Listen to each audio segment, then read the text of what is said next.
That man looks at pornography.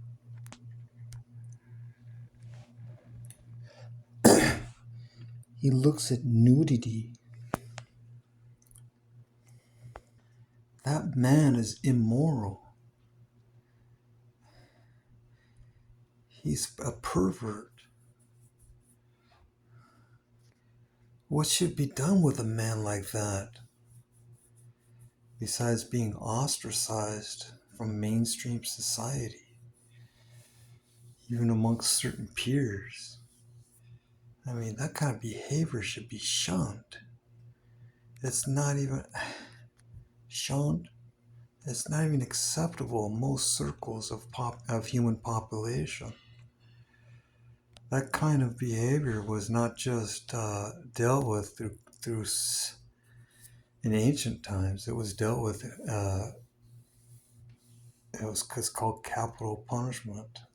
They stoned people, or they threw them in fiery furnaces, or they threw them in a den of lions. Serious business if you were immoral. If your behavior was if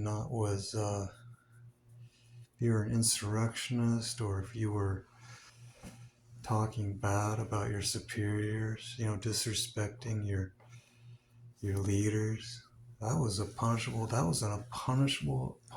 offense. And people, you live in a democratic society now where you can say things that you would never be able to say in third world countries. Not even in other major world countries. Like you couldn't say that in China about a Chinese leader.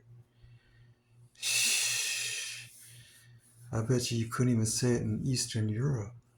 Certain parts of Europe, you couldn't talk like that about government officials. They hang people still in certain places. Certain places around the world, they do public hangings, just like the Old West.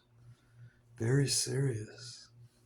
You could be held in contempt. You couldn't do that in court of law.